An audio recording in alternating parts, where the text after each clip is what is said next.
What up, what up, what up, what up, what up, what up? What is going on, guys? I want to sponsor that message out to our boy Gabe, who was watching, saw the last podcast. If you guys didn't watch that, make sure to tune that in. Check that out. A little bit of NFL preseason. We're talking more about that. But I'm here with my boy Julian today. Guys, we got an episode-loaded podcast for y'all today. We're talking Leagues Cup. We're talking Central American Cup. We're covering Libertadores. And most importantly, we're going to be talking about all these transfer markets that have been going on all throughout our region. Concacaf. We're going to be going into that, diving into our opinion. And also for all you Moroccan and Egyptian fans out there, we're going to recognize you and we're going to give our grace and recognize the great games that you guys had in the Olympics. So we got a big episode ahead of us. But Julian, first and foremost, how are you doing? It's been a minute. What's been going on in the life of Julian? Yeah, it has been a minute. It's been a little slow since the Olympics and stuff, but I'm glad that European season just started.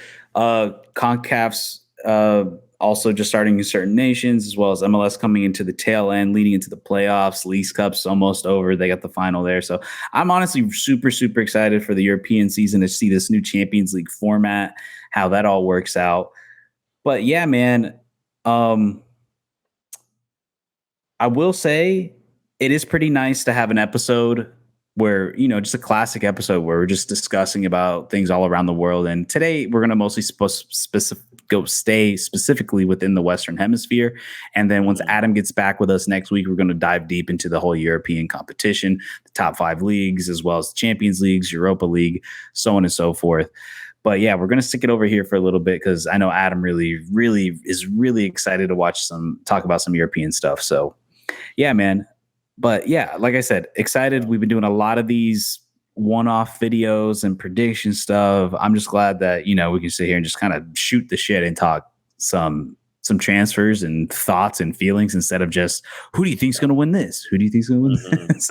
Talk ball, man. Like you said, let's hit it with the transfers, man. So we're going to stick this within Concacaf because at the end of the day, we're an FC show. We talk about football from all over around the world, but we all know our home is Concacaf. That's not only our dual nationality, but also just where we live is in the United States and in the North American region. So we want to support North American soccer, CONCACAF. We get a lot of shit, but there's not a lot of people talking about it, but that's where we're here to fill that hole. So we'll start off with the biggest winner, I would say, of the transfer window so far. There's still a few more days. I think about a week left in the European season, because I think it's till the 30th. Everybody's a little different, slightly different. But for the most part, we're coming to the tail end of the transfer market. And right now, I would say the biggest winner is Canada. So, Will, I'm going to throw it over to you. There's a lot of moves to cover. Why don't you go over some of the few that you like, and I'll give you my thoughts on those as well. Yeah. So the big moves for us, Julie and I just want to let you guys know we're going to talk about right now for Canada. Derek Cornelius went to Marseille alongside with his midfield partner, Ismail Kone. Both are joining Marseille on a big term deal, as well as pull it up real quick right here. We also have, my bad. Sorry, I'm going blank on it right here. Here we go. Pull it up. Okay. Yep, I got you right here. Moises Bombito, as well as the partner center back. This past Copa America for Canada is going to be going from Colorado Rapids to OG Nice. And as well, the other big transfer for these guys, Liam Miller making the move from Preston North End over to the Hull City. I'll just give my quick couple takes on these guys. Obviously, I completely agree with what you said, Julian. This is the biggest. These are the biggest winners, and it's not even close. We're going to talk about the other countries in CONCACAF for a second in regards to making moves to not only good clubs and good teams, but competitive leagues. Very, very competitive leagues, and teams that are going to be competing in European football. In their leagues. In their leagues, right. It's not like these teams are going to smaller teams. Also, shout out Theo Blair, who just a couple of years ago, I'll be quite real, I didn't even know who Theo Blair was for Canada. This guy's going to be playing in League On now with all weeks. I can't even say the name, but he's going to be playing in the French league. So Canada overall had a really, really good transfer window. I think the Derek Cornelius move, for me, arguably, is probably the biggest one, only because Ismail Kone, coming into it, already had a good season with Watford. He was already getting shouts up from that. But if you really look at these moves that these guys made, Cornelius played at Malamo. Now he's going to play at Marseille. Ismail Kone played at Watford. Now he's going to play at Marseille. Even Moises Bombito from Colorado Rapids is going to play at Nice now. So these guys are going from teams that were, an average MLS team to a decent team, in the Nordic region. Well, you're being too generous to Colorado right now. You're being too generous an average. I saw that Leagues Cup run. But the point is though, these guys are making moves to higher end leagues. So all in all, it's a massive W for Canada, and it's a massive W for Jesse Marsch and this future of the Canadian national team. Yeah, man, I completely agree with you. That starting 11 is completely 180'd. Not only from the great Canada performance that they had in the Copa America, but also too, these players played well for clubs. Look, you can have great national team windows and you perform well, but at the ages some of these guys are, these are guys that were also performing well at clubs. Like, I can't vouch for what Cornelius did at Malmo. I don't watch the Swedish league, but from what I've heard and after doing some research, that he was really good and played well in European competitions when he had the opportunity to. And then also with the rise of Canada in general, these past couple of years, these players have been playing really well. And it's starting to finally show. I mean, think about even 10 years ago. I honestly couldn't name you a Canadian player. Like I genuinely couldn't, like, that I can think of at the top of my head. And now we're in an era where they're easily the second best team, and they're pushing, at least on paper, the second best team on paper, and pushing potentially the US as the best team on paper.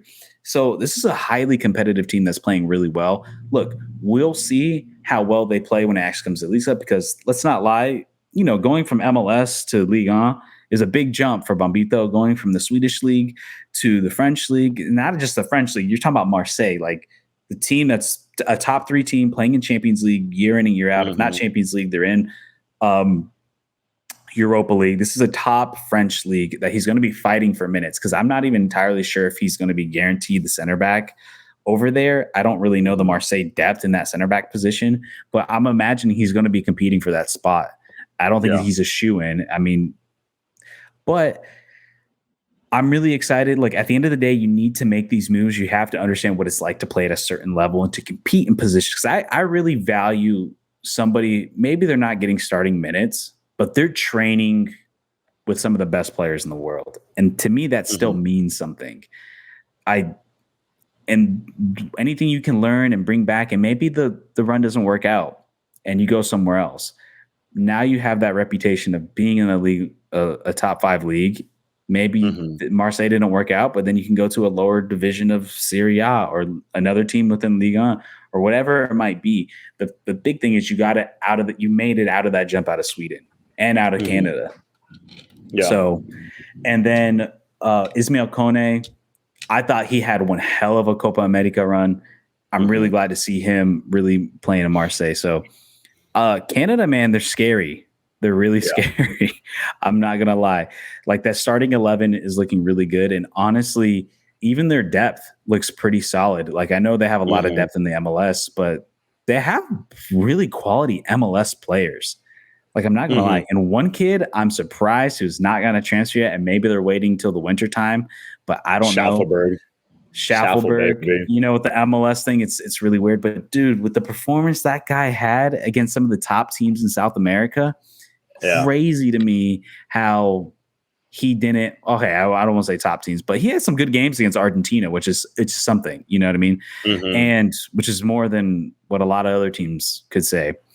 And maybe they're waiting till the winter. He's probably going to get a winter transfer, but that's somebody where I think you got to be on the lookout for. Obviously, Tejan Buchanan being hurt, that was a guy who's probably looking at potentially trying to fight for some minutes at Inter this coming year, but we'll see. That's the only really big red flag. We'll see what happens, but I'm really excited. I'm glad for Canada. I'm just in general, I'm happy to see these nations get better. I think it's good for everybody. And the crazy thing too is when you look at a lot of these, what MLS teams they were getting produced out of, a lot of it's Vancouver, man. Vancouver's producing. Montreal's lacking. Toronto's lacking. Far behind. Yeah. Yeah. Yeah. Yeah. Montreal, I will say Montreal has a really good academy system. They produce a lot of MLS talent. I don't know if they've really, and correct me if I'm wrong in the comments, if there's been a guy out of Montreal that's really stepped up and made it out of the top 5 leagues. But like when you look at like, I don't know if I know Quebec, I know Crepeau's from Quebec, but I don't know if he was a Montreal academy product. Then you have Chouanier, Waterman, Samuel Piet. These are solid MLS like midfielders and players. So. Right. But yeah, man. I'm really curious to see. Like, man, this is it's really gone 180. And I will say the Liam Miller one, pressing the Liam whole city. It's kind of whatever move, kind of a lateral move. Right. So I would have thought he would have made a bigger jump somewhere, but we'll see. But real quick before we move on to our next country, we're going to talk a little bit about U.S. and Mexico and the rest of Central America. I got to get your take, Julian, on this. How are you feeling, like talking about it a little bit? How do you feel about the Theo Blair move? You know, this is a young kid coming from Canada, obviously hasn't had the most national team minutes, but you made a really good point earlier when you were talking about this Canadian team. Unlike a lot of other teams, their guys aren't fighting for relegation battles, you know, or they're not fighting to get first team minutes other than, you know, the case for maybe what's his name? Not Jonathan David, but like Estaki, other guys, you know, dealing with injuries, or even like Tajon Buchanan fighting for minutes at Inter Milan and stuff.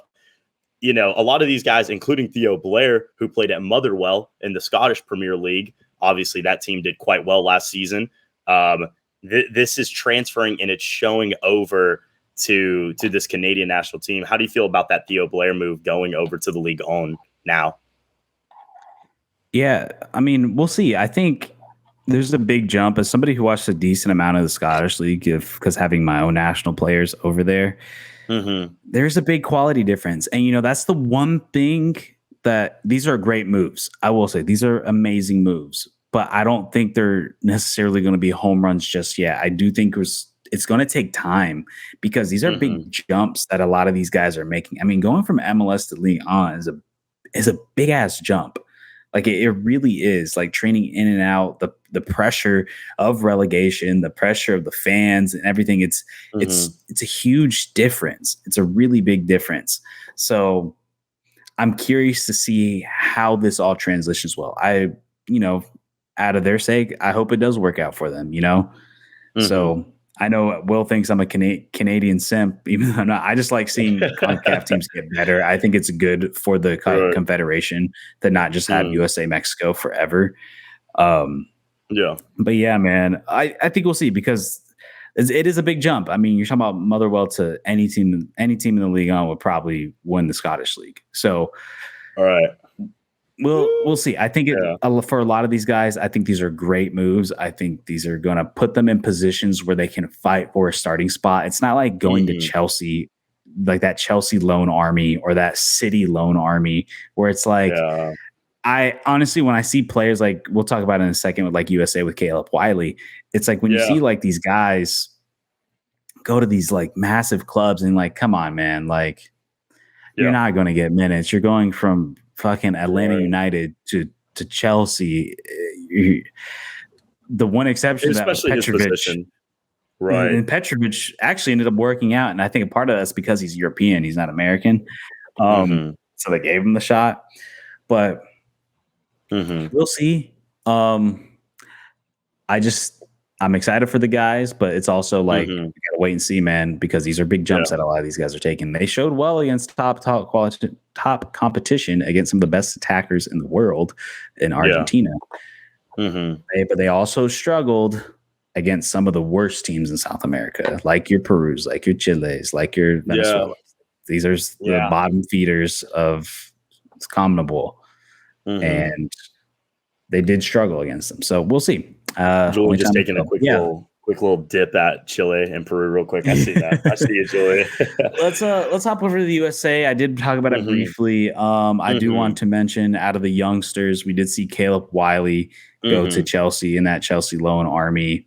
Other than that, I can't think of a ton of big moves. I know right now Tanner Tessman obviously had the promotion with Venezia, helped lead them to Serie A in the Italian league. Now he's getting potential looks at Lyon and Ligue 1. Mm-hmm. So that was reported about a day ago. If that transfer goes through, I think no matter what, Mm-hmm. either moves are great.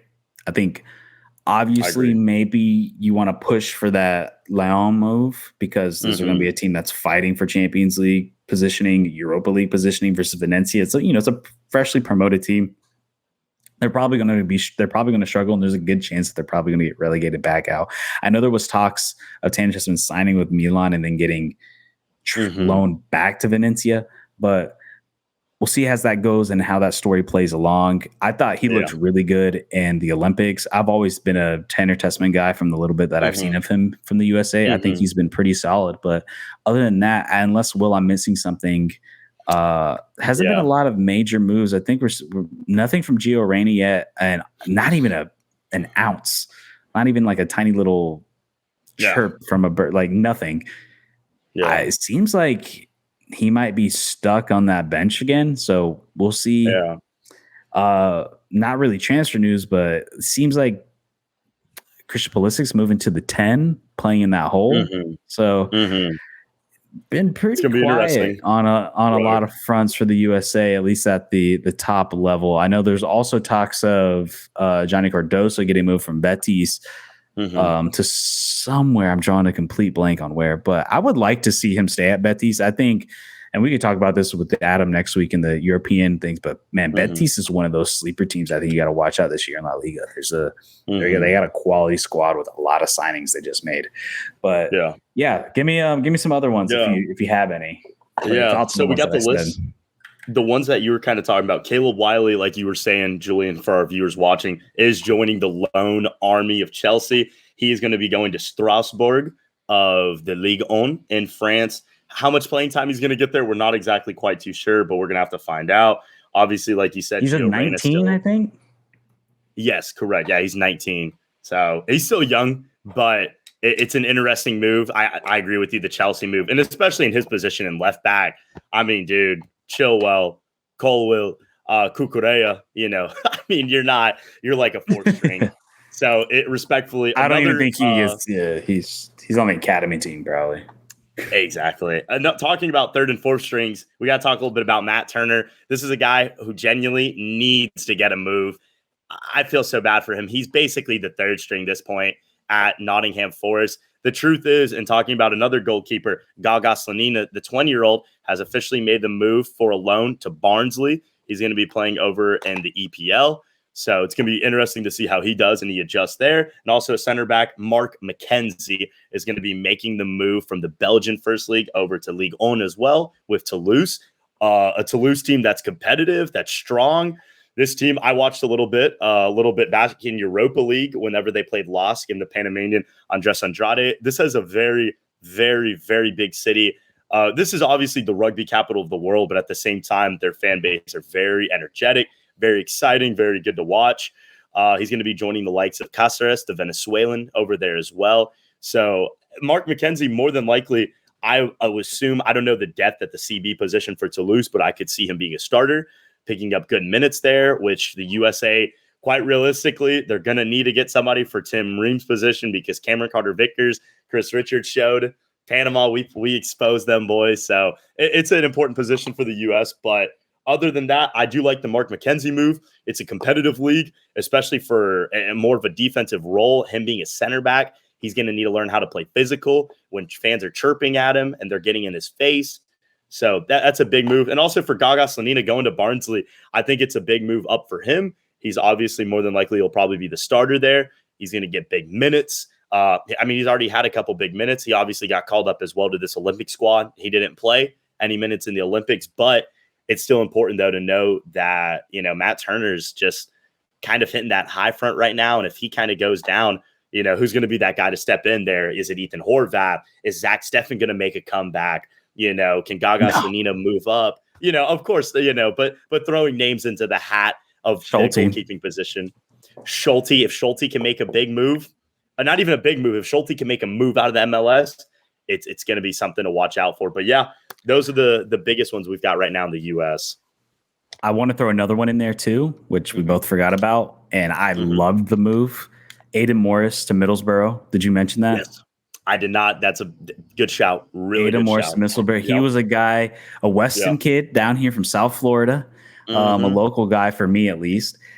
Played out of his mind in Columbus. He was the clear-cut starter over there next to Darlington Nagbe, which was a great mentor for him in that midfield position. Had an incredible run, MLS Cup winner, then made it to a Concacaf Champions Cup final, just to lose, sadly. But this is a guy who was not only a starter, but was playing well and at times the best player on the field during these Concacaf Champions against some of the top teams in Mexico, which that's saying something. That's, there's a big disadvantage when I have MLS to some of those gigantes of Mexico. So it's like, I'm really excited. I thought it's a perfect move. That's not too much pressure. I think, especially as a midfielder, I think a lot of these guys have to be eased in a little bit more because you have to see the game in a lot of different ways and kind of play both positions up and down. It's not like a striker where I feel like an attacker can really start off young and hit the ground running versus a midfielder. I think kind of like in that goalkeeping and center back position as well. It's where you just got to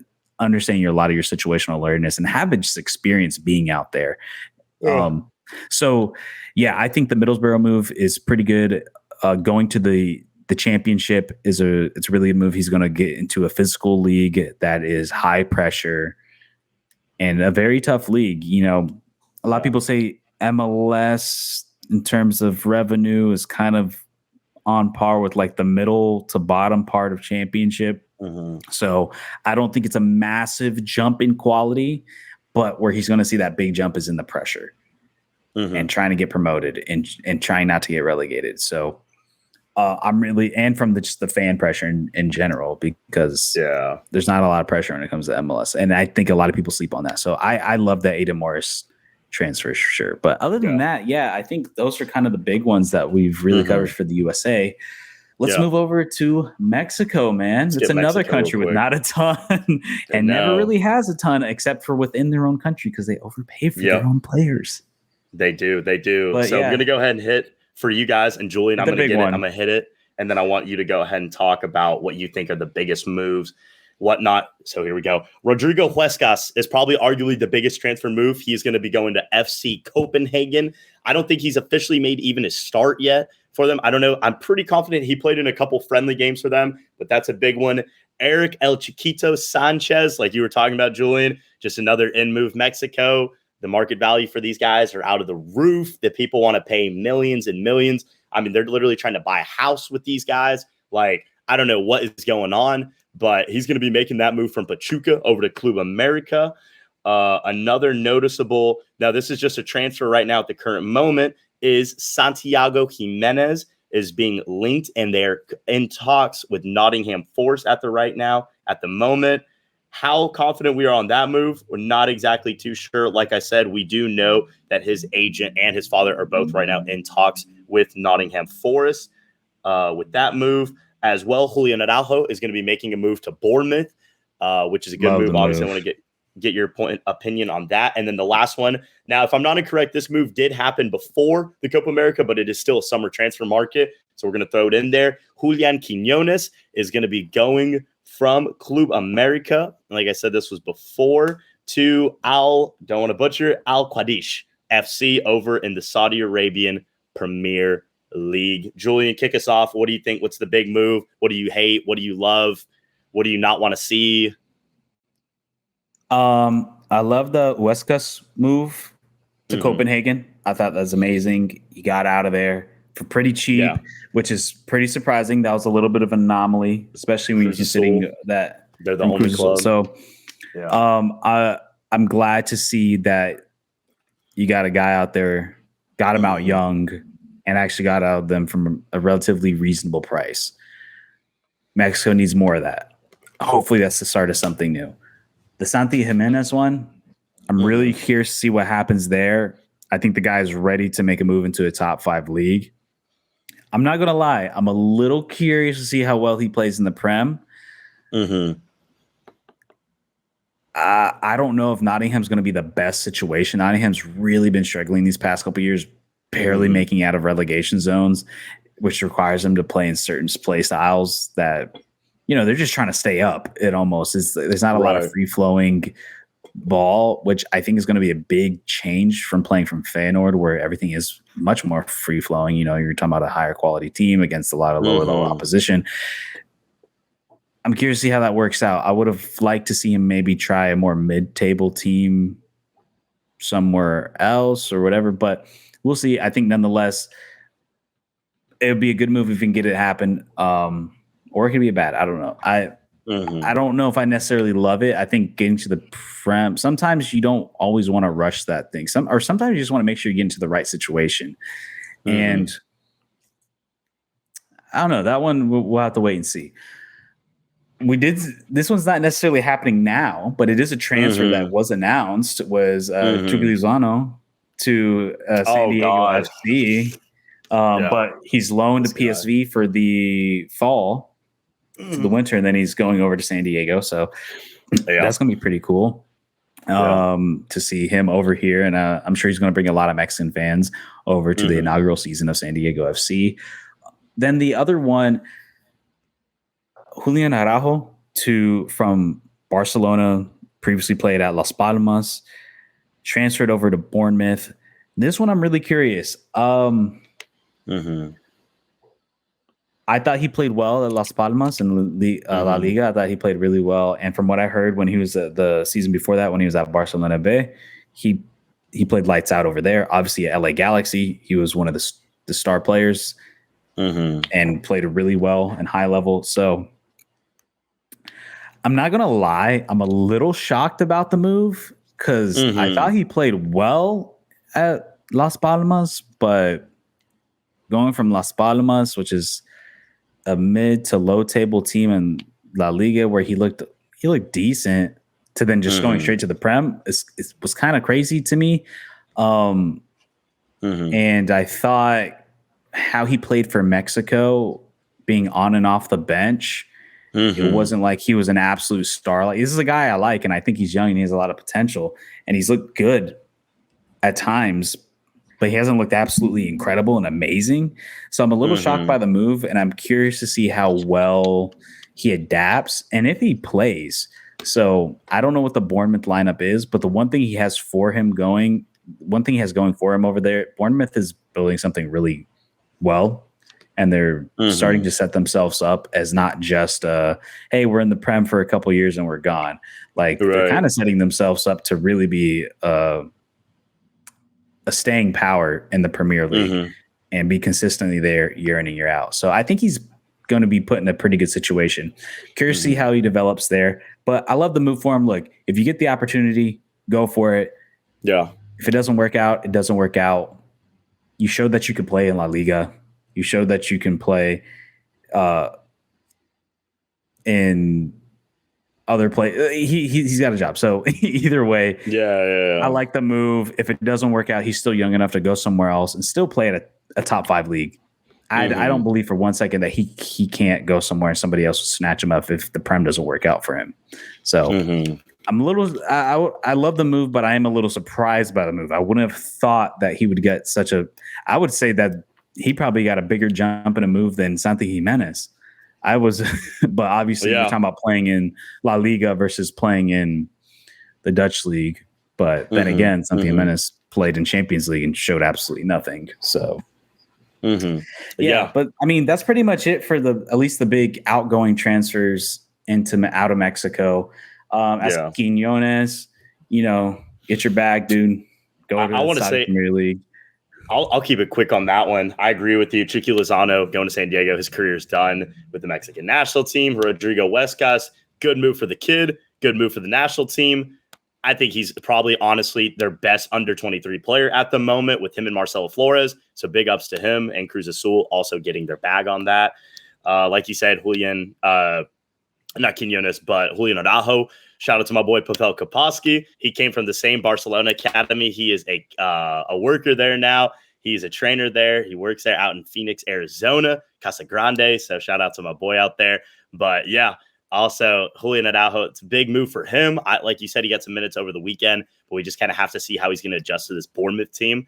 I think the pace, I'll be quite honest, I think it is kind of fitting for him. I think it's kind of a lower, obviously Bournemouth in the past seasons have been a lower level team in the Premier League. Yeah. So he can adjust. I think he matches the physicality. He definitely matches the physicality for sure. Right. I don't deny that. He can go up and down the fucking field like crazy. I believe that 100%.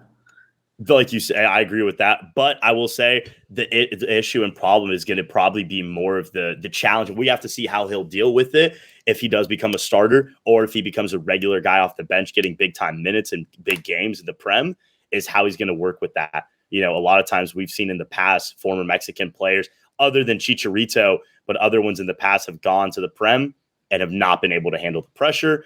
And, you know, even Raul Jimenez obviously is a different case after the head injury and whatnot. That happened a couple of years back. But we'll see with Julian Araujo. Now, in regards to Julian Quinones, that's a move, in my realistic opinion, before I saw the moves that were made to Al Quadash and before I had to educate myself on this Al Quadash team, I looked at it and I kind of was like, you know what? Julian Quinones is done. Get this guy out of here. Call back Henry Martin.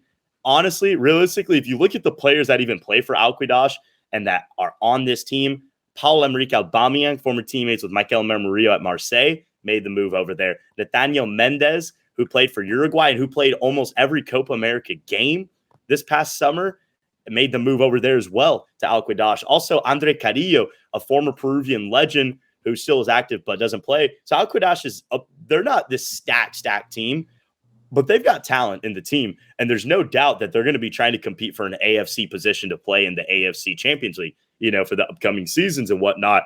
So it's definitely not, I will say this, realistically, I know a lot of our American fans, or America fans, Club America fans, are probably going to hate the move because they lost their star boy.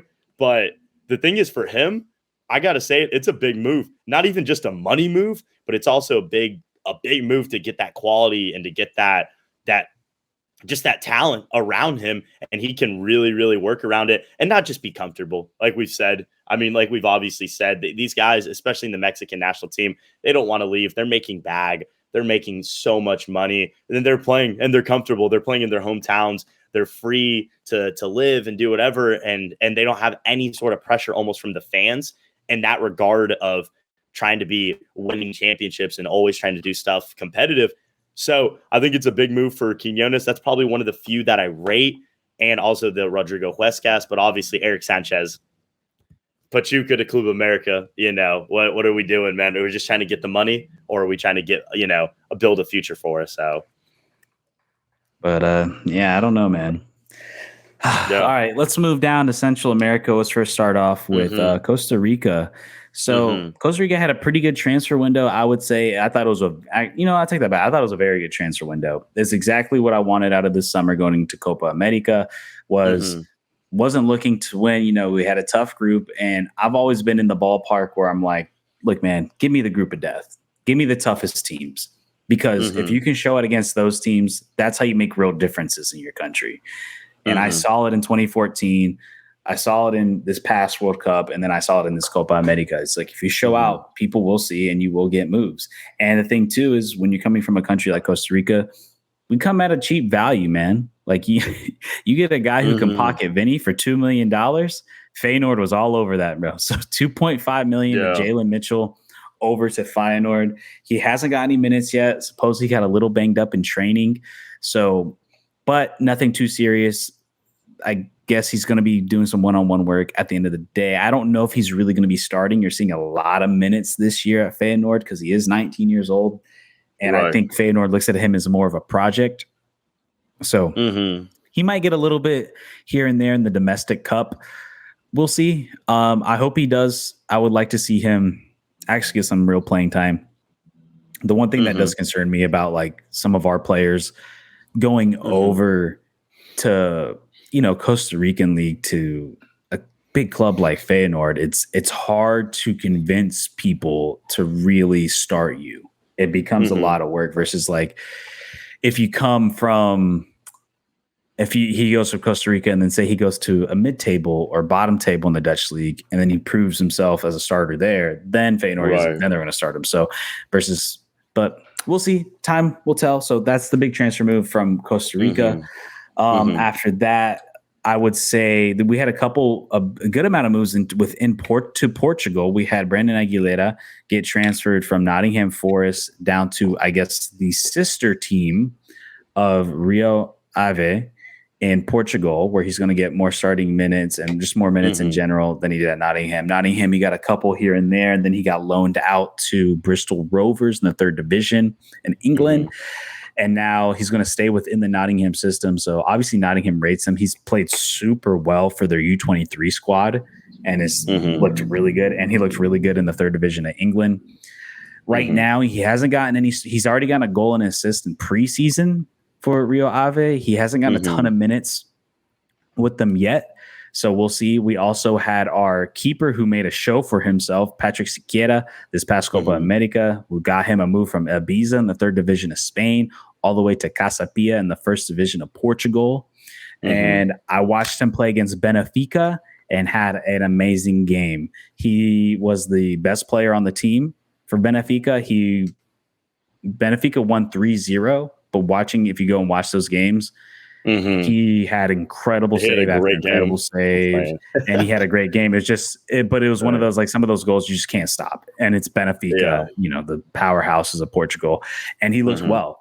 And you need games like that so you can potentially get a move to, even a bigger squad who can really compete. And I think he's continued to show his quality. Another keeper that also went to Portugal, Kevin Chamorro from Saprissa to Estoril or something like that.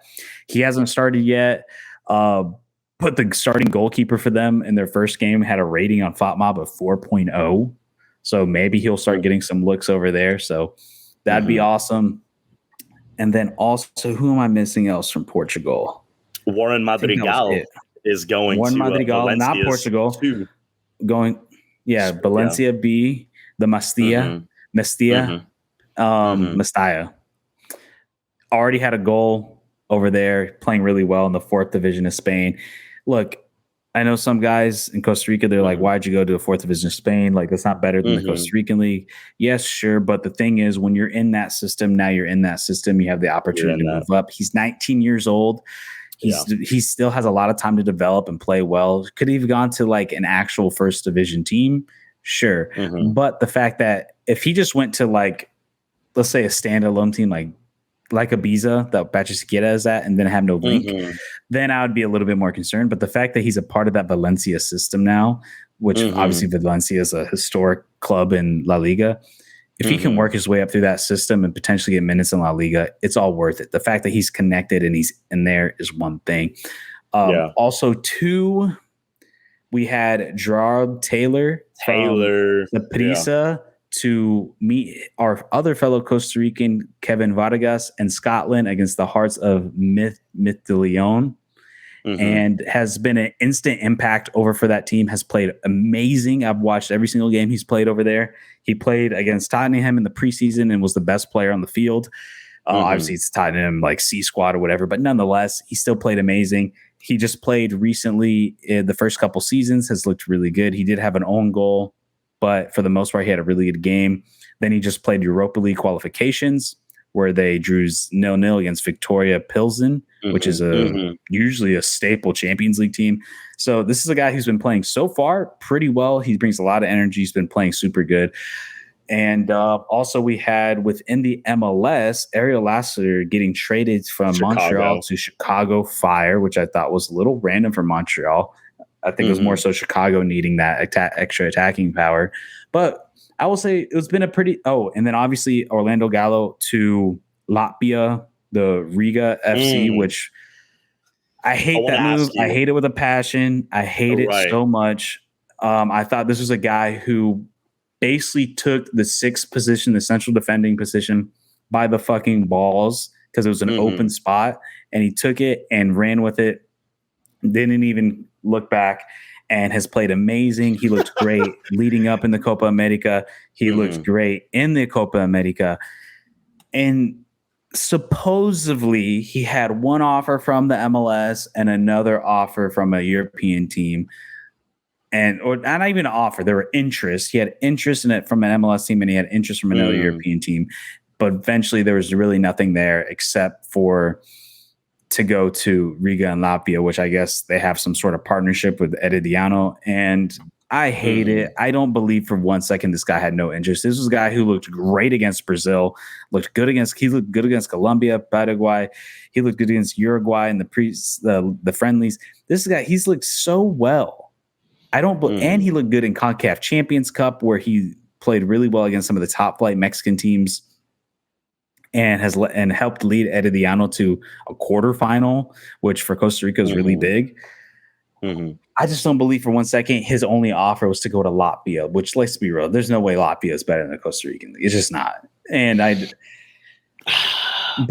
on top of that, after his first game, he gets a major injury. It was a leg injury. I can't remember if it was his Achilles or his ACL or something. So he's pretty much out for the season, which sucks. The only benefit was that he had a loan there. It wasn't a permanent transfer, it was a loan. So he could possibly play in a European competition, which he was playing in a European competition because I guess Riga FC is like the Real Madrid of Latvia. But he ended up getting hurt. So it just sucks. And then outside of that was the most disappointing move. I absolutely hated that move. I thought he easily could have played in the MLS or somewhere. I thought he was young enough. People doubted him because of his age, because he was 24, which in soccer, it's like you're starting to get up there.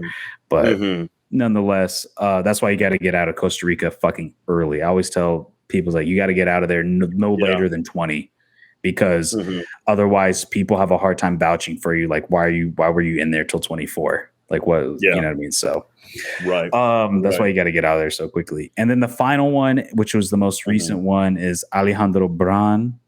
Went from Minnesota United and now getting transferred to, oh my gosh, I didn't even see this move actually. What was the team? It's not official yet. Hasn't been officially announced, but it's a third division team in England. He's going to be playing in League One, which I thought was a little surprising. It is a loan with a purchase to buy. So I thought that was a little surprising. I thought he was actually playing pretty well at Minnesota.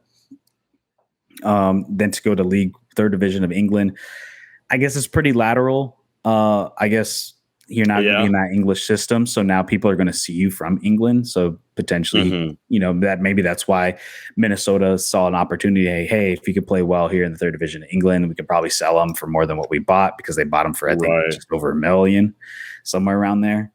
But yeah, and then as for the last actual rumor, and nothing's been really said yet, was Andy Rojas, the 17-year-old kid who's been playing out of his mind in the Concacaf U20s, and one of the youngest players.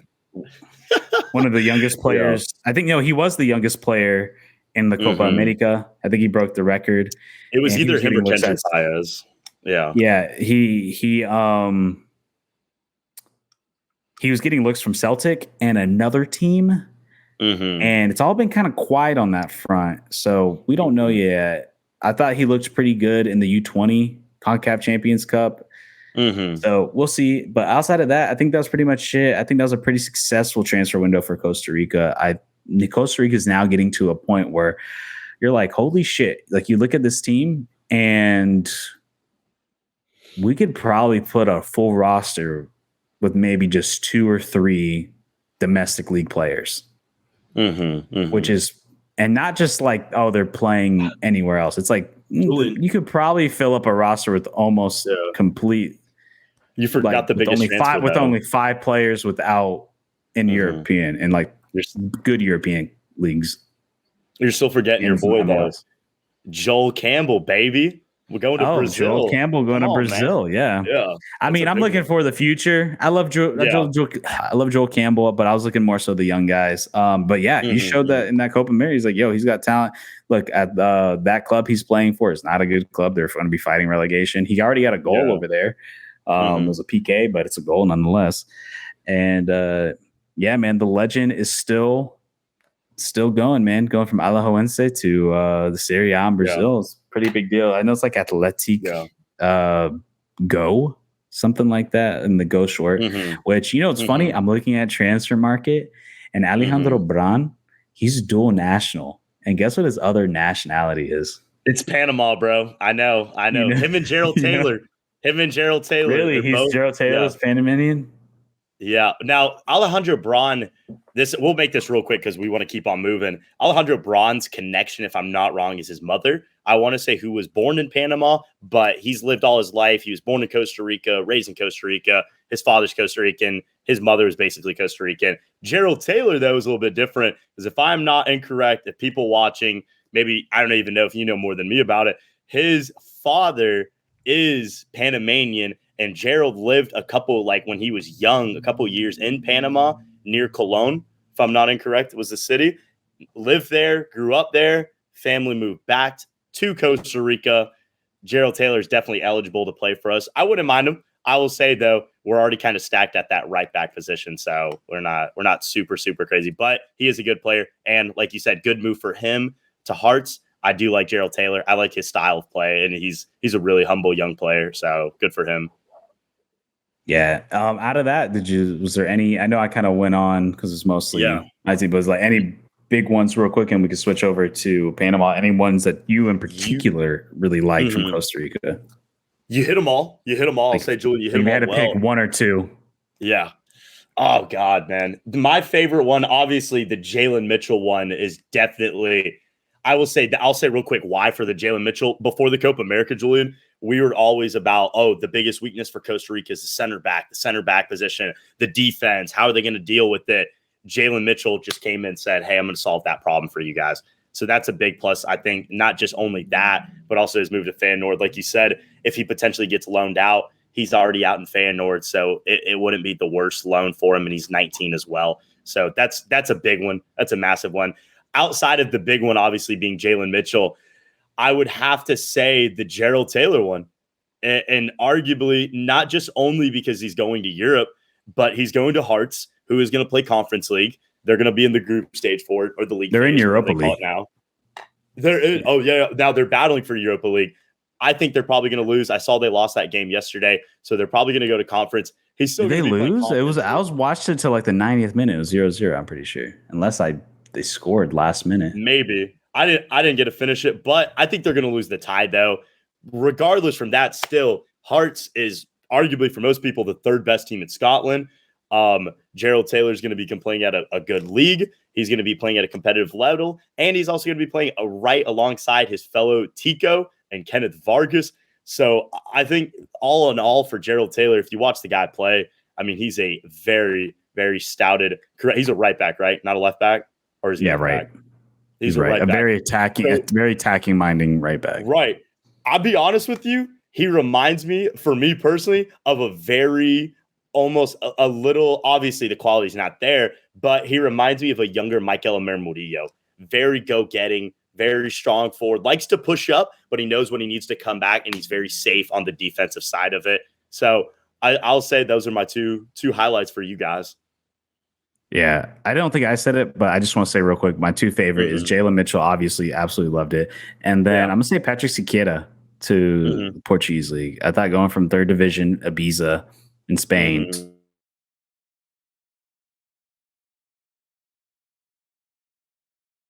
I love that move. I think he's going to continue to rise the ranks. And get, he was on that Keylor Navas summer camp. Like those Rican goalkeepers. But anyways, let's move to Panama, and then we'll finish out with the rest of Central America, Caribbean combined. Yeah. So run it real quick. I'm gonna run by. I'm gonna just go through all the transfers. We had a very, very, very busy summer in Panama. I have to say though, not the most uplifting transfer summer market. There have definitely been more past transfer summer markets for Panama. I would even say arguably last summer, the Gold Cup, with Murillo going to Marseille and all the other moves with Andres Andrade going back to Austria was a bigger summer, but still nonetheless, it was a good summer. There were positive moves. There were negative. There were kind of lateral moves, but I'm going to break it down real quick. Jose Cota Cordoba made the move from the Bulgarian Levski Sofia over to Norwich City. Jose Pumita Luis Rodriguez made the move over to Red Star Belgrade in the Serbian First Division. He made that move from Famalicão from Portugal. Edgardo Farinha, arguably probably the best young talent that'll be coming out of Panama, played at Municipal. He was on loan from Kai in the Panamanian First Division, and he is going to the Russian Premier League. Kimki has already had a couple games. He's been phenomenal. I'll keep rolling. Christian Fula Martinez made a move from the Saudi Arabian second division. He'll be playing now in the Israel first division with his like partner of Alfredo Steffens at Iron Sumrat in the Israeli first division. Abdel Ayarza made a move as well to the strongest in Bolivia. Looking at it right now, Freddy Gondola made a move over to Kazakhstan, which was an interesting one. Got to be honest with you. Pulling it up here. It's like, bro, where do you even find these? How do you even reach out to these clubs? Like, honestly. We'll get to that in a second. Josuel Nunez, I like this move. He's a center mid. He's an older guy. He's 31, but he made a move to Alcoron in the third division of Spain. Angel Orlien, we'll get to this in a sec. I'm going to have a roasting session on him. Made a move from League Two with Dunkirk, a decent team, mid-table. Wasn't the best. They were fighting relegation last season. Made that move to the Indian second division. I don't really want to say too much on that. Martin Moran, nice little move. He's making the move from the Bulgarian second division up to the Bulgarian first division. You can stop, bro. You can stop. Hold on. I got a couple more. I got a few more. Hold on. Bro, I never even heard of these people. I haven't heard of half of your guys, but whatever. Hey, Victor Lipo Avila is going to be making a move over. This is a good move. He's leading the Panamanian first division to go to Ecuador. He's going to be playing with our other fellow Panamanian, Jean-Paul Morales. He's going to be playing for Maraca, first division team over there. They're fighting for a Copa Sudamerica spot for the next season. Eduardo Cedeno, who's a young talent who played at Alajuelense, who was quite arguably, he was a starter there. I can't even lie. I don't like Guimaris, the coach, at all. He's always hated Panamanians. He never has, always despised us, never liked us. Even though he was a coach at one time in the Panamanian national team, we still don't even like him here in Panama. After coming back from Panama, I talked to a lot of people down there, their feelings about him. Nobody likes him. He's not welcome to Panama. Simple as that. But proud for Eduardo Cedeno. He's making a move to Terra Nova in the third division of Spain. That's a good move. I think it's a lateral move, sort of in a way for him, but it's a competitive system. It's a big system. And just wrapping it up real quick with a few more. Reynel Padromo is going to Santos over in the Costa Rican first division. Everardo Rose made a move from Universitario to Caracas in Venezuela. Newton Williams made a move to the second division of Israel. And the last two, real quick, these last two are probably arguably the bigger ones, are starting left back at the moment, Eric Davies, who was kind of playing. He was on a loan in Slovakia. He was a legend at DAC, a team that normally plays in the Conference League from Slovakia. Not the worst team. Obviously, people feel like he could have played at a better. He even played at DC United. He is going to the Brazilian second division with Villanova, who is fighting for promotion, which we'll see. Ricardo Phillips as well, the last one, made a move to Delfin in the Ecuadorian first division. So obviously, Panama, like I said, we had a very active summer. Moves all over the board. A lot of older, younger, middle-aged guys. Obviously, the biggest one that I didn't say is Alberto Coco Carrasquilla, who every single day, we don't understand why. Houston Dynamo, nobody in Panama really even likes the club. They're kind of pissed. They're kind of treating. He's getting older. He's 25 years old. So he had one bid from Aris this summer, which thank God he did not go to Aris over in the Greek First League. Yeah, probably would have got paid. Yeah, I mean, the thing is, even it's not even worth it for the bag. He still would get paid more in Houston, but it's also just that competitive division. Aris aren't playing even Conference League, so no need to make that move. But for the big ones, obviously, I'm going to go real quick. I listed all the ones that happened for Panama this summer. I'm going to hit real quick 3 that I like, 1 or 2 that I thought were decent, and then I got a couple for ones that I don't like. And let's just start off negative. Let's get the negative out of the way real quick. I'm going to just start off. Freddy Gondola, I don't feel like it's the worst move. I don't feel like it's the worst thing ever to happen. Because realistically, Freddy Gondola was already playing in the Israeli first division, which could have kept going. He could have potentially been chasing a Conference League or a Europa League place to being able to play. And I mean, he's still obviously technically in Europe, but Kazakhstan, man, I mean, I've never even heard of this club before. So it's like, in Panama, I was talking to people down there and they literally were roasting. They were roasting him. And the next guy I'm going to get to, Angel Orlien. And these guys are literally trying to play in the most random ass teams in the world. Dude, it's just not even a good move. It's not even a bag move. I looked at his weight, and they were talking about this in Panama. I'm pretty sure he's going to make less. Like, it's just like, dude, I mean, I guess you're going to play. Leaving just to sometimes it's not always the best thing. And that's the one thing I think is hilarious with you guys. You guys send players to the most random ass fucking country. And first off, don't lie, because the people that I've named, you knew those players. Those were all starting players. I didn't know like some of the random. There's a couple, but the thing is, though, here's my thing. Freddie Gondola, second division of India. Like, what is the fucking point? Like, what is? Now he's getting the bag. He's getting the bag. But here, I want to wrap it up real quick because I'm going to go quick, and I want to hear what you got to say, Julian, about more. The thing is, Angel Orlien literally won, not this past Maurice Revelia, but the one before that was the player of the tournament, a U23 team with the likes of teams of France. England was there. Costa Rica, you guys were there. Obviously, us, Ukraine, Italy, shit, I even think, if I'm not, Venezuela sent a team. So if you're the best U23 player at this tournament and you made a decent move to a good team over in League Two, you would think, oh, Dunkirk, stay there. Hey, if you don't, maybe go down to third division. You know what? Oh, things are not working out. Maybe you go back to Venezuela or you return to Colombia where he's played before. But no, he makes this brain fart decision. I'll just be quite realistic with you. People I talk to in Panama, big soccer gurus, people that good friends of mine that I've been able to connect with and whatnot, and shout out my boy Franklin Navarro, who is my guy. We talk about everything, talk about all sports. One of my good friends down in Panama. He even said it.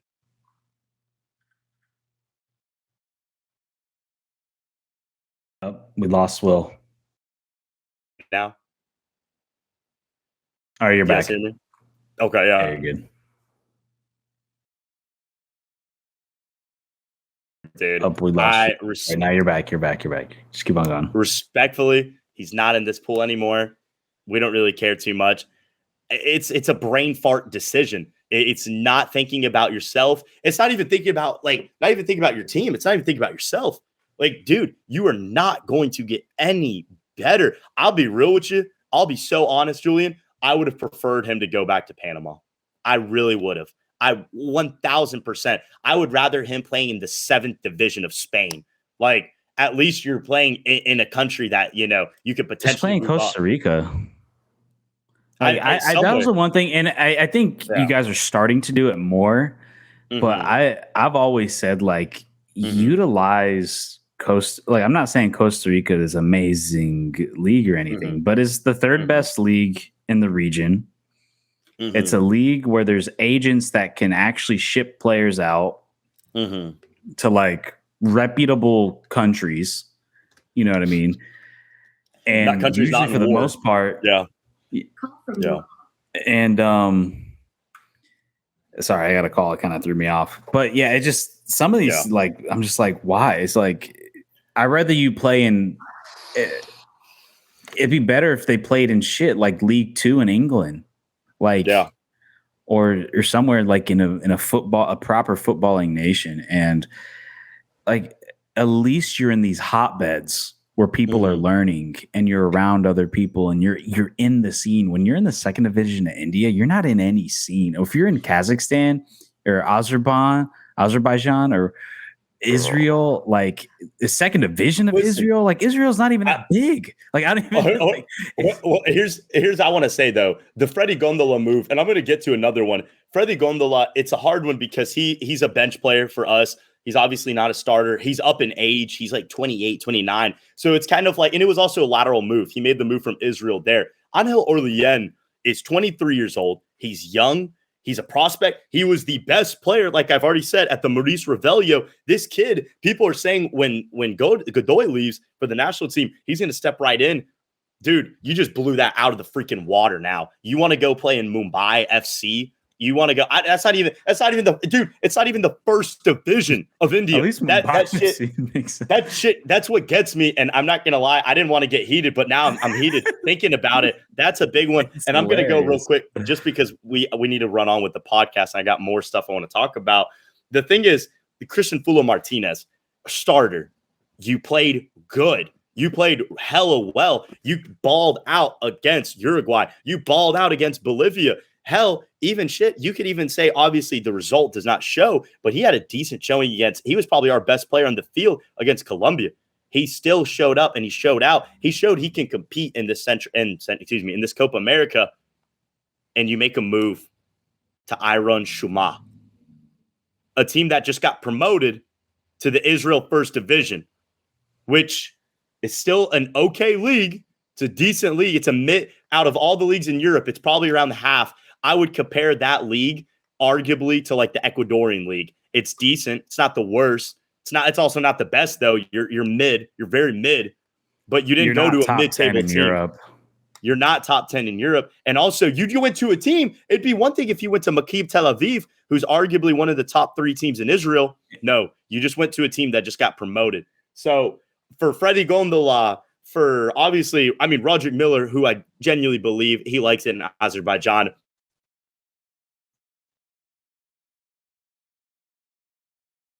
Will cut out again. But I do want to say, yeah, I hear you. I just want to say, and we can move on. My 2 favorite moves is I actually liked Jose Luis Rodriguez to Belgrade. I understand Serbia is not as strong as of a league, but Belgrade is a team that's consistently in European competitions. And if he wants to continue to get better transfers, I think that's the route to go, because I think possibly staying where he was at was probably going to be kind of tough to kind of move, because you're not getting those same eyeballs. It's just like, if you're playing for Belgrade, you're going to be playing European competitions, and you're going to be playing pretty well on top of that. And I like it, because sometimes it might not be the best thing to stay in the better league when you can go to a lesser league, be the top team there, get consistent starting minutes, and then play in higher level competitions. So I'm not against that. And obviously the Jose Cordoba going to Norwich City is a great move. But yeah, let's move on to just Central. We'll combine Central America and Caribbean all together. I do want to bring up some Jamaica real quick, and then you can bring up some of the Central America ones if you want to do it like that. One thing I like is obviously Bobby Reed going to Leicester City from Fulham. Love that move. I think Leicester City, freshly promoted, back in the Premier League. I think they're going to be here to stay.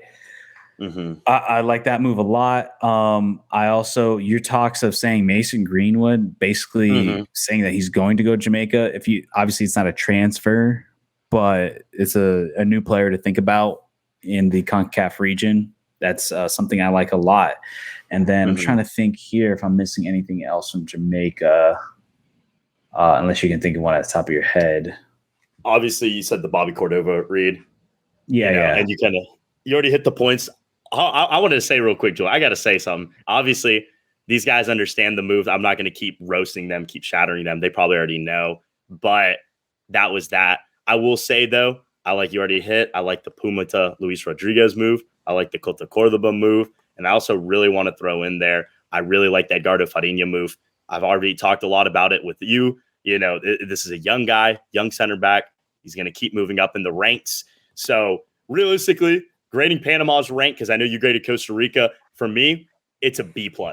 It almost matches out. You had these young guys that made a move to a freaking third world country in the middle of Asia, and nobody's ever going to watch them play. But then you also had guys that moved to a country like Cota Cordoba, Farinha, younger guys, and they're going to get good minutes. So I feel like it cancels out realistically. But all in all, a good window for them. Now, talking about the other Central American countries and Jamaica, like you were saying, and the rest of the Caribbean, we did see Honduras. I don't know if you saw that. I don't know if our fans, if you guys. Choco Lozano is going back to Santos. He's coming back to Mexico. Had a good little spell with Getafe. He got loaned out to Almeida, who ended up getting relegated. This is a bad move for Brian Acosta. Guy played, if I'm not wrong, in I want to say FC Dallas. He was also at not Columbus. He was over at Colorado for a little bit. He's making the move back to Real España and the Honduras First Division. I mean, talk about a move being backwards. That's a massive one. And this is a starter, by the way, for the national team for Honduras. Who else we got? I didn't know this. Romel Kyoto, he left Montreal. Was that this year? This summer? Oh, this has been a while. Romel Kyoto left. Now that's a whole thing. He doesn't get along with the coach, with Rhea. So there was a lot of issues there. And he felt like he had to go prove himself. He went to Iran. He went to Tractor FC. I don't know if people knew that. That guy, he didn't. Because I thought he was just in MLS last season. You kind of cut out. You cut out with Honduras, but we'll have to see. All right. Any other big moves out of Central America, the Caribbean that you could think of? At it, I mean, obviously, El Salvador's not doing much as normal. Only thing I can add on the Puerto Rico front is that there was talks of Leandro Antonetti going to Sevilla. But I don't think nothing's set in stone quite yet. He's still a Lugo player, but that's about it. That I can think of. No major. Everybody in the Puerto Rican pools is pretty young, so they're still waiting. But I think we covered it for Concacaf. As for the transfers, that was took us about an hour, but you know what? We covered a lot of fucking teams more than I thought. We got them all, dude. Yeah, man. We're gonna put timestamps. Obviously, you guys probably already seen this if you made it this far, anyways. But I do want to talk about some Leagues Cup real quick, and then yeah, man. So obviously, pretty much Leagues Cup has been played out. We have the final between Columbus Crew versus LAFC at MLS Cup Finals rematch, and another final. Pretty cool to see. Olivier Giroud has officially made his move over to LAFC. He's looked all right so far. He's missed a couple of opportunities from what I saw in the semifinal against Colorado. And then Columbus, man, just continues to be the powerhouse that they are in MLS and in North America. They are just the way Wilfred Nancy has them playing. It's just like a machine. Yeah. They're so fun to watch. It's honestly like watching a Prem team in the MLS with the style that they play and the speed, very German-like as well. And it's really with the pace and everything. I even want to throw in the French league, I guess, because the French, German, and English, they're more physical leagues, more up and down. German can be a little bit mix of tactical and physical, but man, Wilfred Nancy has them playing like a machine. And LAFC, man, it's the team that they're just always there, bro. They're always good. Denny Bouanga's just out of his mind. Charles Oliveira from Uruguay has been playing amazing. Obviously, you got to respect Olivier Giroud for who he is. You know, he's played a little bit in France in this past Euro. He was one of the tops. He was the top scorer in AC Milan and one of the top scorers in the Serie A. He's going to take a little bit of minute to warm up because he's still coming in a preseason mode, even though I don't know how strong of a preseason mode he was in because he was training with France. But I'm really curious to see how this lines up. It's going to be a really good, I believe the Columbus is hosting the final because they are the highest ranked team, I want to say. I think it's going to be a really fun matchup. I love seeing I firmly believe LAFC is the best team in the West, and I think Columbus right now is the best team without a healthy Lionel Messi and a healthy full squad at Inter Miami. Columbus is right there. And if not, I would probably still say they're probably the better team because I don't think Miami could keep up with them, to be honest with you, with the way that they play and stylistically and defensively.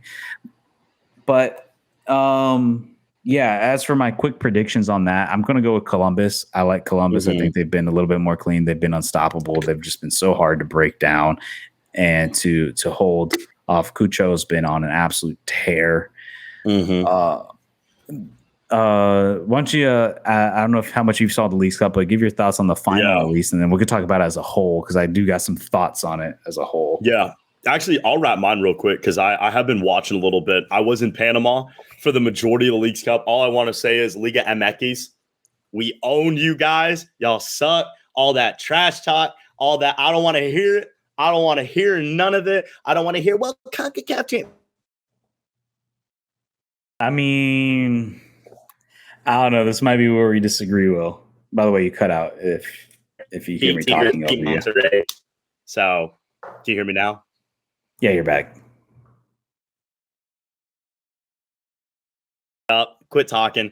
You guys are not better than the MLS as a whole. Maybe in revenue, maybe in selling players for money or whatever. But overall, as a league play, as stylistically, and as just being a better team one-on-one, you're not better. it proved yet again. So I think it showed, all in all, I think the tournament it's been interesting this year, I have to say the least, but I think it's shown. I think it's shown that, Club America didn't even have to leave Los Angeles. They were there, so for them, and it was home crowd. Let's just be realistic. It was a home crowd every single game that they played there. But hats off, props to Colorado for what they did. Even props off to St. Louis for making it as far as they did. That was nice to see. It was good to see a lot of different Panamanians playing other than Coco Carrasquilla, who got injured in his first game with the Houston Dynamo. But all in all, good tournament predictions. I'm with you as well, Julian. I think Columbus Crew, I think this team is very stylistically, I think they're very similar. Them and LAFC have very similar stylistic styles. Mm-hmm. They're very back and forth up pace. They like to push, but they also know how to be safe defensively. I think Patrick Schulte coming back is huge for Columbus after going on that little international break with the United States and the Olympics. I still got to go Columbus, though. I think they're going to be able to just figure out a way and work stylistically, kind of like they did in that Inter Miami game. They're going to get punched. Obviously, we know they're going to, and they might even get conceded a goal on, but I feel like they know what they need to do, and they've done it in the past. So for that, I've got Columbus. All right. As for the overall thoughts of Leagues Cup, this year made me hate Leagues Cup even more. And if you guys remember from last year, I fucking hate Leagues Cup. It's such a joke of a fucking tournament. It's so dumb. I think the crowds clearly proved it. Every single game, including the Mexican team game, have been empty because no one gives a shit. No one's talking about it. I think the only reason why last year got so much hype was because the fucking stars aligned for Don Garber in the MLS, where Messi had his very first game in North America as an MLS player in a Leagues Cup match. The very first Leagues Cup match. It just, now Messi got injured from the Copa America, hasn't touched the field at all. And you're starting to, the Leagues Cup is showing its true colors. No one cares. No one from Mexico cares. The fans didn't give a shit. It was half empty. I've seen more Mexican fans for Club America fans in friendlies than I did for this shit. And then you could tell. Because the thing is, I just don't care. I think they're overvaluing how many people truly care about Liga MX and all these markets around the Sure, there's a lot of Club America fans. There's a lot of Tigres fans. There's a lot of Monterrey fans. There's a lot of Cruz Azul. Name one of the Gigantes, whatever. But no one gives a shit about the rest of the teams. Do I really care about FC Juarez versus fucking Minnesota United? Do I care about Necaxa playing fucking Vancouver? No one gives a shit. And honestly, as if you're a normal MLS fan, you don't know these teams. You don't care. And we got rid of the US Open Cup for this, a half-baked tournament where if you get knocked out, you basically have this random ass break for 3 weeks. And now we have to play in the middle of international windows. And instead of players not having to play through international windows, we have to play through this random ass fucking tournament where nothing is going on for 3 weeks. If you get knocked out in the first round, nothing. And look, and I think Concacaf should be fucking ashamed of themselves to offer berths to this, because it's absolutely bullshit and shafted by the rest of the Confederation, including the CPL, including Central American leagues, the Caribbean leagues. The fact that basically USA and Mexico are like, hey, we're going to have our own closed off tournament where we get our own berths and no one else can get berths to it. Yeah. And then on top of that, you give Central Americans and the Caribbean, especially the Central Americans, you give them a fucking cup where you can win the entire league. And then you still got to get into another tournament to get in. It's like, come on, dude. It's absolutely horseshit. I hate it. I hate everything about it. I can't stand the Leagues Cup. It's between breaking international windows, between giving up these stupid ass spots to fucking CONCACAF. Let's be real. These fucking teams are going to Colorado's going to get absolutely waxed in the Champions Cup. Whoever's going to Yeah, they are. They are though. I mean, and to me, like I know you said that Liga MX tick that. I don't think it proves anything because after watching, I know you probably didn't watch as much as I did. I think one, being at home does mean something. I think two, Yeah. I hate the straight. Okay, I get straight to penalty kicks in a tournament like this where there's so many games. I understand it, but we don't need fucking 50 teams in a tournament. We don't need that. It's like you're trying to recreate this magic of March Madness, and it's not the same. You're trying to make I something like it. that just I like isn't. it. I think it's fun. And, I think the viewers like it. It's competitive, and like I said, I think that speaking of the viewers, though, you know what the average FS1? You know the average FS1 viewership was, and excluding Messi games, last year. Last year was 100. It averaged 150,000 on FS1 games. This year, FS1 announced they were averaging 35K. That's a fucking embarrassing. Embarrassing. They got to broadcast it better. They got to broadcast it better. That's all I can say. I mean, but this is the same games. And this is excluding the Messi games, which I don't even think Messi played on FS1 for the Leagues Cup. So I don't know. I think I just think it goes against the sporting aspect. It's like, imagine if like the Prem and La Liga was just like, hey, we're going to reserve. Imagine if UEFA, honestly, imagine any other confederation pulling this shit. People would have threw an absolute fit if Argentina and Brazil was like, hey, we're going to give them more spots into the Libertadores because sorry, Chile, Peru, fucking whoever, like we don't think you're good enough. So we're just not going to give you any spots, and we're going to give more spots to Argentinian teams and Brazilian teams. And it's like, bro, what's the fuck? We might as well watch the.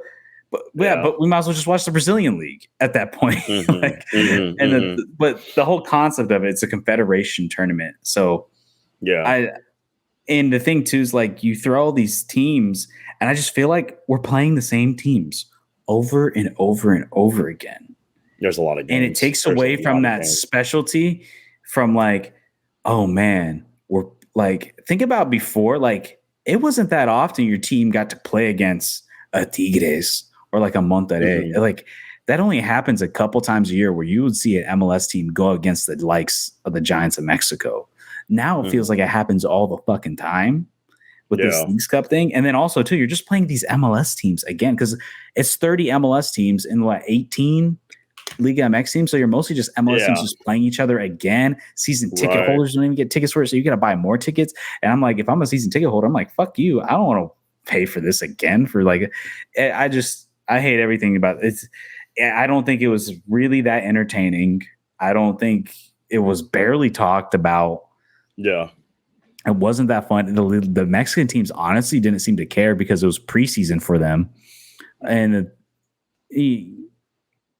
it's like, what, the Liga MX, they played like a couple games and then they get a whole month break. It was just, I don't know, man. Everything about it. I'm glad. I'll say this. I'm glad to see Leagues Cup struggle. I hope it results into them actually doing something different and a little bit more inclusive to the other nations and countries, and bring back the fucking US Open Cup, because I don't want to see MLS teams play MLS teams more and more, or I don't care about them seeing it. It doesn't mean nothing to me versus playing each other in a semifinal and a Champions Cup. But that's where I'm at with Leagues Cup. Do you want to cover some Central American Cup? The thing us Central Americans had to be forced to care about because they deemed our league's champions not good enough. Yeah, I'm down with that. Can you guys hear me right now? Yeah, I like that idea.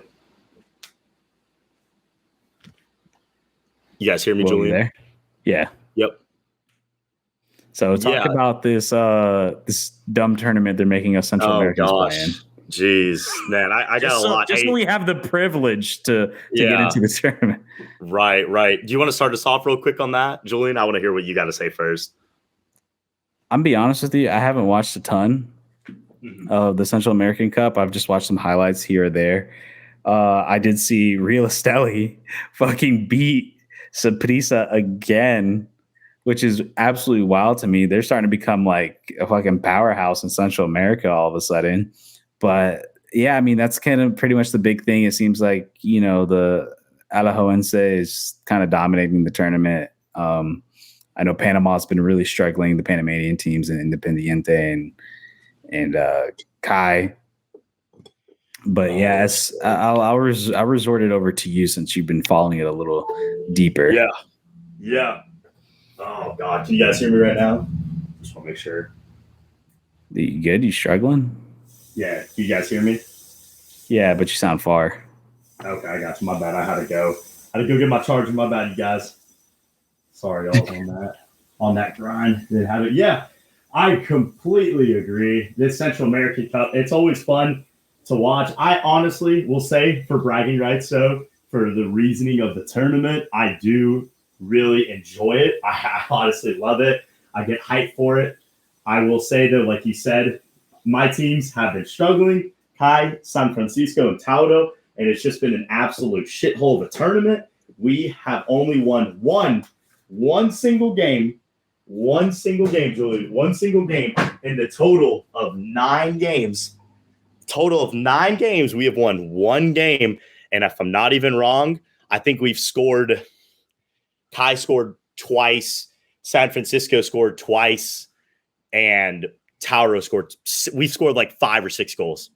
Combined 3 teams in 9 games. It's been you're not last. Independiente is 4th place. Only Port Loyola. I saw these guys at the airport. I saw these dudes in the airport from Belize, bro. And I started talking to them. Okay, Belize. Julie. I was about to say, bro, I clicked on their team name. It just says no information. Dude, these guys they're just I'm not if there's any fans from Belize, any Port Loyola guys, hey, all love to y'all. Love meeting you guys. Super awesome. 5 of you guys out there, yeah. Listen, but the thing is, this is just we're not supposed to you know what shit? I can't even say it because they were a really good group of guys. I was really fortunate to meet them at the airport, had some good conversations with a couple of their players, a couple of their starters on the team. But these guys, they're very you can just tell they're more of a casual team. They did really good in Belize, but in Central America, like, come on, man, this can't be it. And the fact that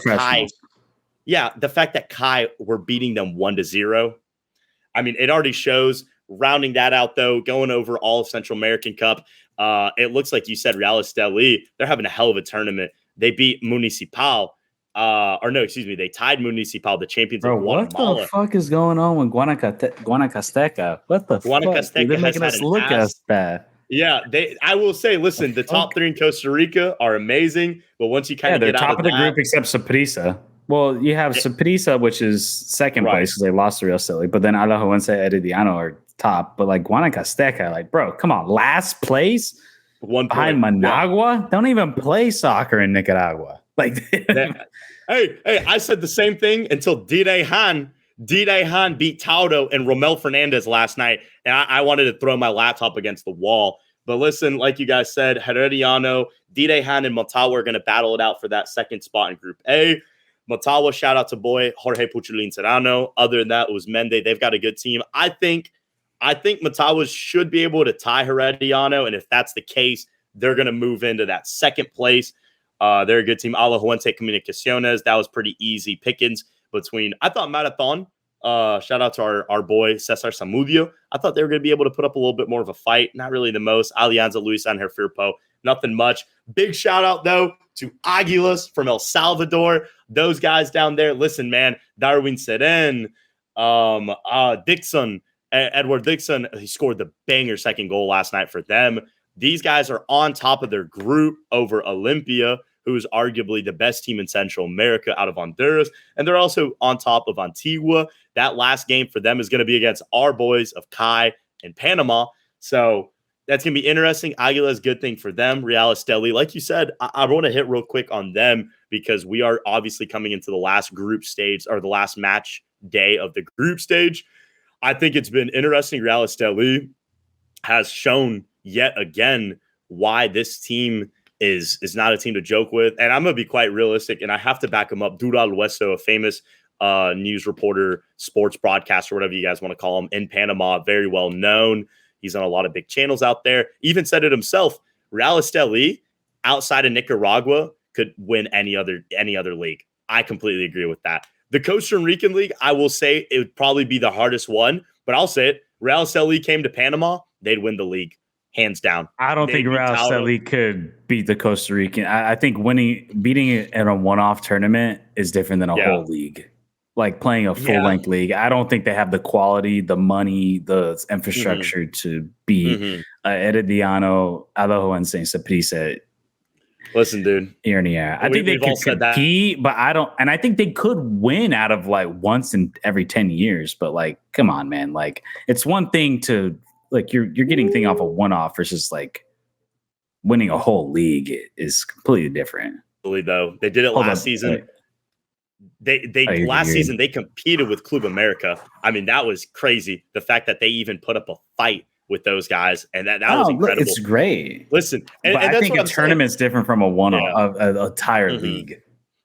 I will leave this real quick though, Julian. I do want to say this because I know we want to move on real quick and talk about the Olympic or wrap up on that. Listen, the Central American Cup was built. And you know, the whole idea behind it was the Concacaf League, which was the second division, which was teams from there, the Caribbean, Canada, all this and that. We built our own league. And I'll say it, I like it. Just honestly, I do genuinely believe we need to have away games and home games. We don't need to have one-off games, like you said, where it's, you know, only 4 games. And they also don't need to be in the span of a month. We can kind of spread it out a little bit if we would be able to, because these players are playing domestic ball. And then in the weekday, they got to play a game in, you know, Honduras or El Salvador. So it's already a lot on their plate. Yeah, it's tough though, because you win this, then you got to play in Champions Cup, which goes into the spring. So you got to squeeze it into this fall, unless you start it earlier. And I agree, maybe you can stretch. Maybe the gaps don't have to be that big in between the different like knockout stages. I think the knockout stages, there's pretty big gaps in between them. You could probably shrink those gaps and kind of space out the group stage a little bit more and maybe start a little early. But yeah, you got to get it done because of the way this thing. So I will say this, I like the concept of like creating a Champions League for Central America, but I don't like I like seeing that. You know what I mean? Like I like the tournament, but I don't like that you have to perform. And even though you've went through a grueling 34 game season in your own league. Yeah. And that doesn't get you into a Champions League like that for Concacaf. And I don't know how you can, I mean, a Champions Cup. And I don't know how you can I'm just trying to think of a way of like, and obviously I think about it more where you can still have this tournament, but then you're still rewarding the teams that won their league. Cause I do think if you win, obviously depending on the ranking system, like if you win the Belize League, like I'm sorry, you're just not going to get an automatic berth in. But if you win the Costa Rican League and say you win the Honduran League, I think those two champions should at least get an automatic berth. And then maybe you still have the tournament anyways, and you just have it for money. And then to fill in those last couple spots, like, you know, like you get first in Honduras, you get first in Costa Rica, you're automatically in. And then the next 3 spots are up for whoever gets the top 3 in the tournament. You know what I mean?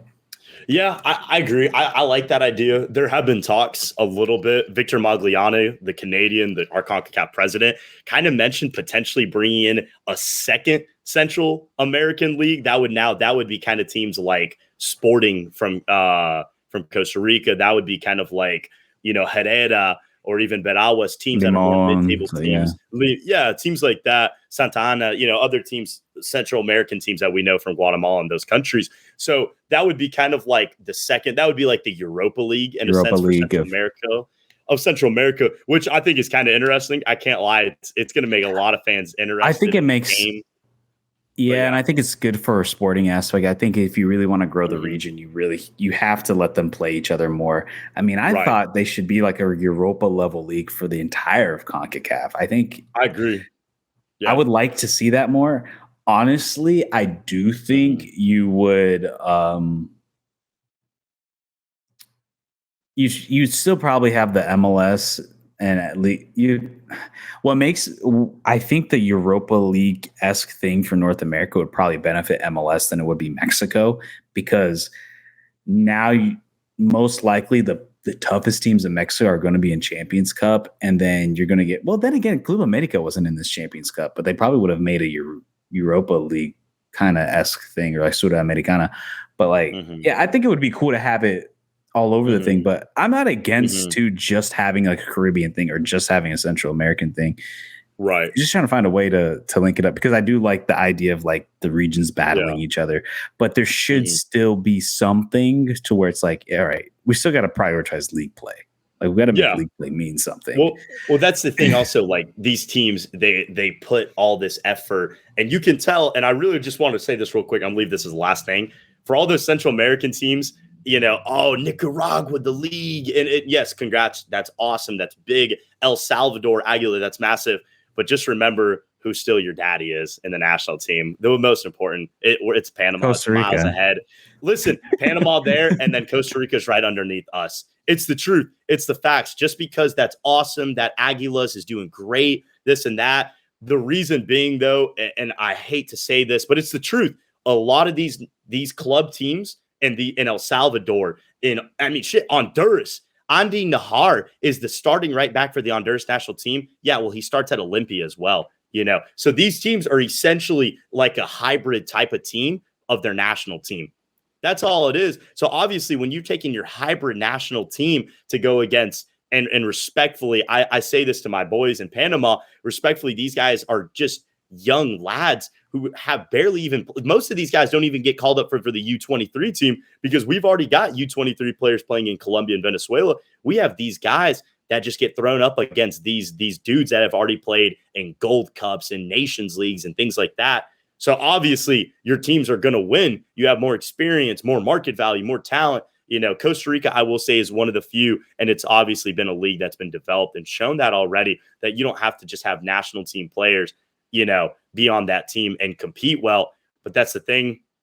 Just want to put that little spice point. I don't know how you feel about that, Julian. What are your thoughts? Do you feel like that's kind of really why the Guatemalan teams are doing better? Yeah, I think a part of the reason is I think a lot of I'll say specifically, I can only really speak to the Costa Rican league. I think a lot of the fans and stuff, they look at it as just more so like a shoe-in. Like it's like outside of some of the like Mataguas and like some of the Honduran teams, I think they look at them as probably the toughest competition. But there's this little bit of like, in Costa Rica, it's like man, we're gonna beat these teams. Like when push comes to shove, it's kind of like in Champions League when you see the group stage. I think they look at it as like that, which you can get caught, which is what happened to Saprissa twice, where they think it's just a shoe-in. Like, look, man, look at our roster values, look at the people we're sending over, look at our and then you get caught, and it happens all over the world. I will say this though, I do think having a tournament like this, and if they were to do like a Europa level league tournament for Central America, I think it's not only good for the region as a whole, but I think it's good for a lot of these players to showcase themselves to some of the more top teams in Central America, teams that are going to make the Champions Cup. Like if you play for Mataguas, say for example, who's the team that's probably not going to. No, not Mataguas. Let's say Managua from Nicaragua. Managua. That was the one I was thinking of. That was the one I was thinking of. Managua. I don't know why I was saying Motagua. It's similar, but whatever. Managua. But yeah, you play well there. All right. You played well against Alajuelense. You played well against Herediano. You played well against Saprissa. They might buy you. They might look at you or like the opposing squad like, oh, wow, this guy balled out against Saprissa. Alajuelense is like, let's go get that guy.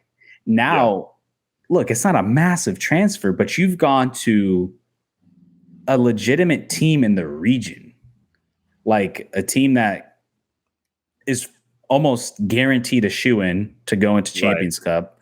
And not only going to Champions Cup, obviously this past year was an anomaly. They absolutely blown out by New England, but it's usually a team that can compete. Like outside of Mexico, United States, it's really Costa Rica's the only one that can really compete. Canada's getting getting there, but I think they still got a long ways to go because they're lagging so far behind in infrastructure and money. But sometimes it's the little moves. Just like I was saying, with like Panama going to Costa Rica. Like if you're Panamanian, I think it's good to go to Costa Rica. I think being a part of that infrastructure and being against a high intensity atmosphere in the sense of like not fans, but in the sense of like there's other guys nipping at your heels. There's other guys all over the country trying to get into one of these three teams. Yeah. That because, if you play well for one of these three teams, there's a very good chance. And if you're young enough, there's a very good chance you're going to get transferred out because I will say it's a lot easier to get transferred out of Costa Rica than even though I still think there's a lot more progress that needs to be made to make it easier.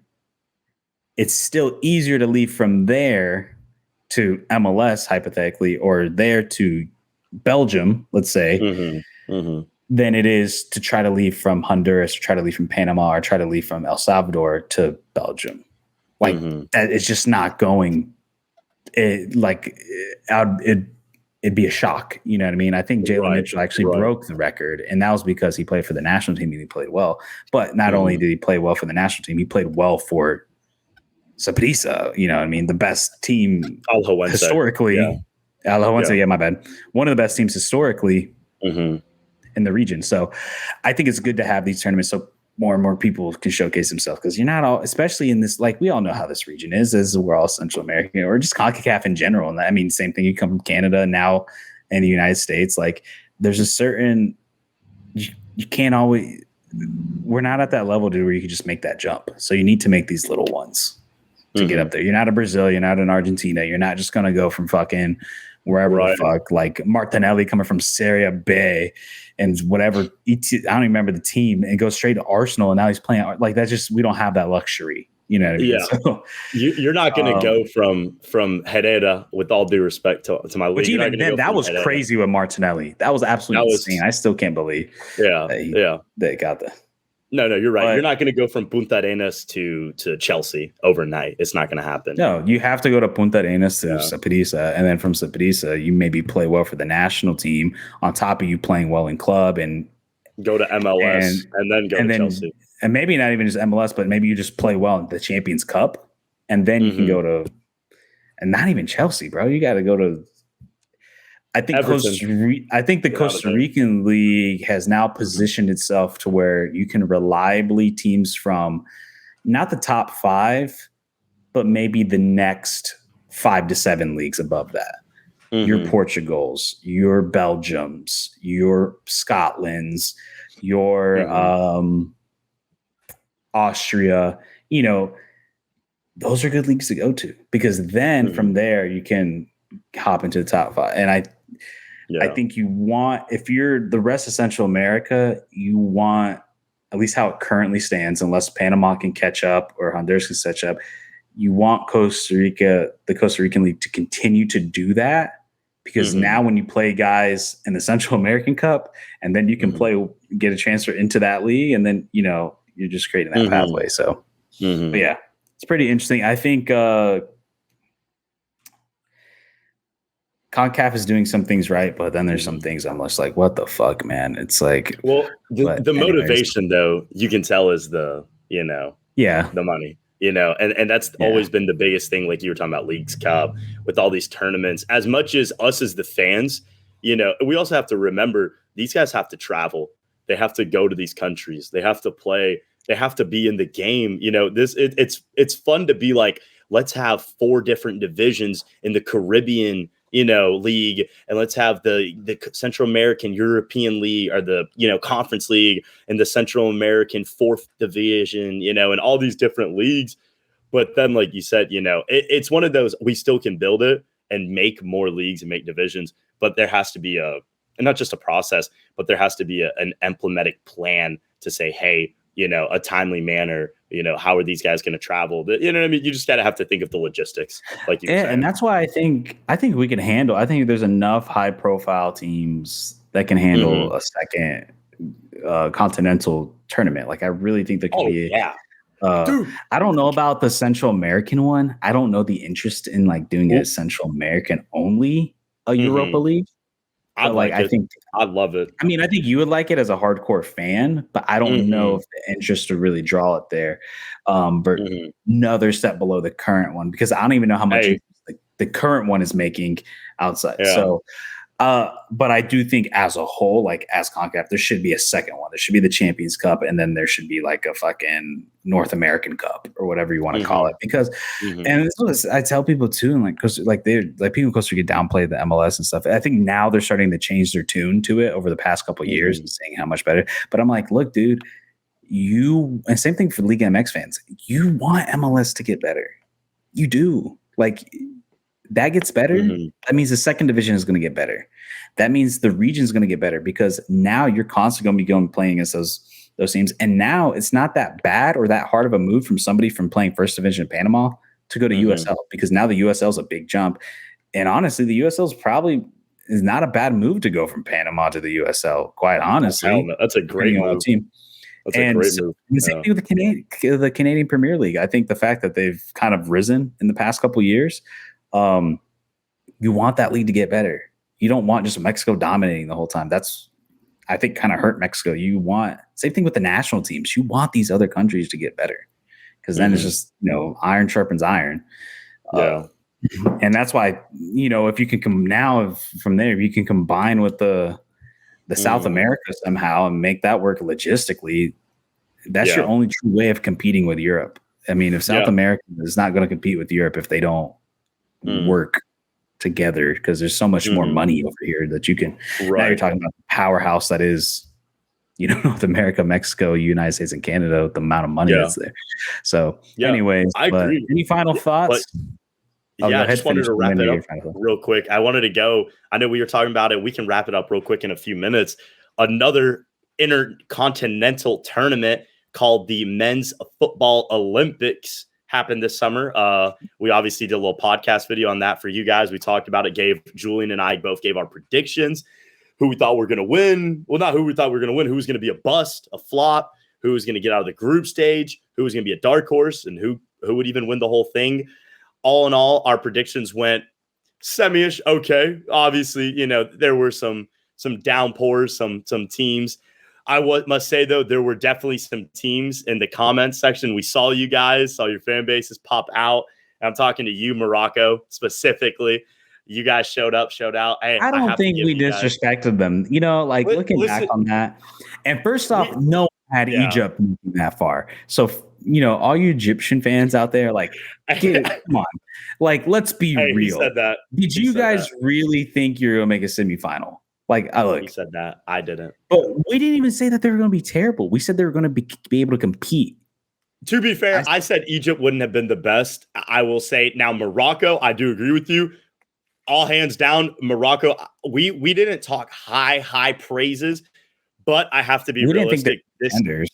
I didn't think they were going to win. No, I must not say that. But I will say, though, after this tournament, they definitely could have won it. If they would have beaten Spain, I easily could have seen them beating France. And I agree, but the thing is, we're talking about before the tournament happened, and going into the tournament, we thought everybody thought Morocco was a dark horse. Did we truly think they were title contenders? And that's what I don't know if they understood, what a title contender is. Title contenders be I genuinely see them winning it. And there was only 3 teams on there that genuinely and one of them did win it. It was Spain, Argentina, or France. Those are the only ones. So, and we said Egypt can compete. Look, I didn't think they'd make it as far as they did. I thought Paraguay dropped the ball, to be fair. But nonetheless, I said they could compete, and they did compete. And then as for Morocco, they were a dark horse. Yeah, they made it to the semifinals. I want to say that I thought they could win a knockout game. I didn't even say that as well. So I don't know. Right. But Hey, well, we love the Olympics. It was fun. It was awesome watching it. We enjoyed it, guys. Like we said, make sure to tune in up to date. We're going to be getting Adam back next week on next week's podcast. We're going to be talking a little bit more about Champions League, Europa League, kind of get more over the other side. Yeah. So we're hyped for it. We're excited. We're going to be breaking down a little bit more. Obviously, by then, we'll find out a little bit more about Leagues Cup, who the winner is. So we'll be talking about that. Julian, any final thoughts? Anything you want to go off with before we end the pod? No, that's it. I think too, as we approach the quarterfinals of the Copa Libertadores, I would like to do some of that and cover that. But I know we were going to try to, but I think just with the time and everything, and I'd rather wait till the games get closer. But yeah, so I'm excited to see some of that. But outside of that, no, that's it. All right, guys. Well, we appreciate y'all tuning in, and we will catch y'all next week. Peace. All right.